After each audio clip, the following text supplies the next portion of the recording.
What's up everyone, my name is Parv and I welcome you back to Pertaining Monsters League of Legends Top 5 Plays. I'm excited to show you what week 134 is in store for you, so without further ado we're going to hop straight into our number 5 play with Silver Child on Lee Sin. At the start of this play we see he's walking straight into a trap at level 1 as the enemy team waits patiently and then they spring into action, dropping him so low and forcing an immediate flash. He then Sonic Waves onto Wraiths, activating Resonating Strike, and then he pops Elixir to just barely keep himself alive. With his health potion ticking away, he runs to his tower, but the enemy Jace pursues and then flashes over the wall, landing his Q, but thanks to the health potion he survives, and then they actually turn things around with a Rupture for the first blood.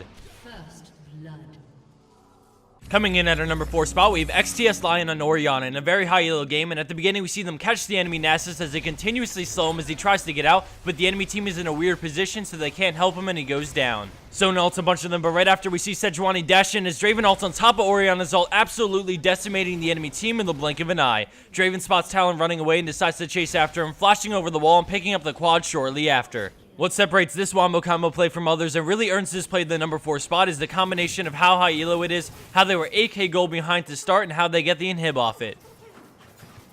And a Nexus turret. Or 2. Screw it, they take it to the Nexus off the ace 27 minutes in, killing everything in between the tier 2 turret to the Nexus in one push.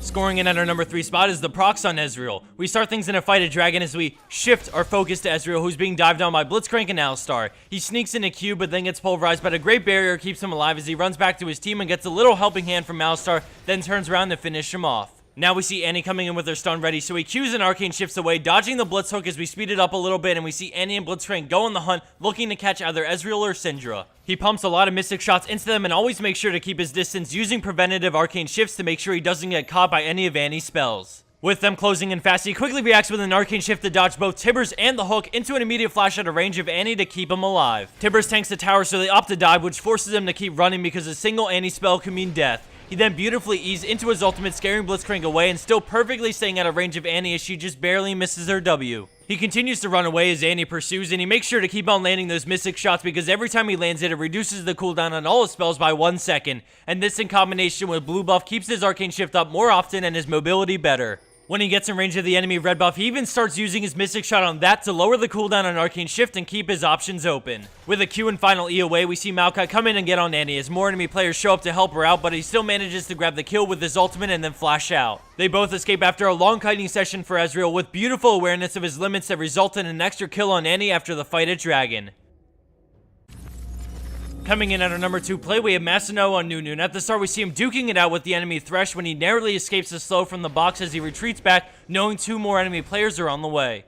He flashes into the brush and immediately starts channeling Absolute Zero as we see Thresh, Ezreal, and Master Yi fall for his trap, instantly getting blown up for the triple. With the enemy Nidalee still lurking around, he runs into the brush as she comes down and goes for the spear, but he dodges it, and then after the trap, he decides to run the other way. She gets into Cougar form to hunt him down as he runs and consumes a minion. He uses Ice Blast to slow her advance, but after the pound, she gets into range for Flash, landing a Q and E and then getting out to go for the spear, but he fakes her out again. With another Ice Blast, he pieces out as we see her Ignite bring him so low, and pings come out from the friendly Zed, indicating he's on the way. He dodges another spear and then goes back into the brush, completely juking her out and allowing for the consume as Zed finally shows up just in time as the final Ice Blast allows for his escape and the 4th kill in this fantastic play.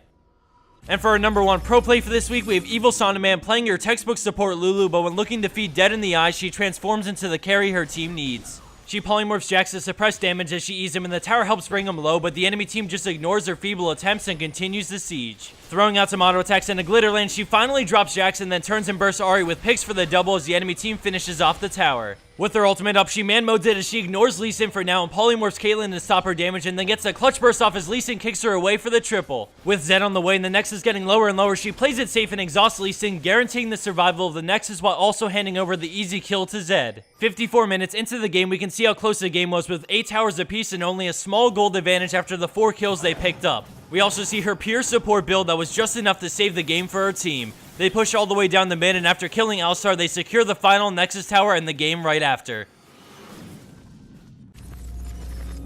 And for the bonus clip of the week, we have Jasper, Snail, and Janna with some of the most clutch level 1 Janna plays I've ever seen. I'm sure you guys will like this clip, so watch closely, enjoy it, and thanks again everyone for watching episode 134 for League of Legends Top 5 Plays.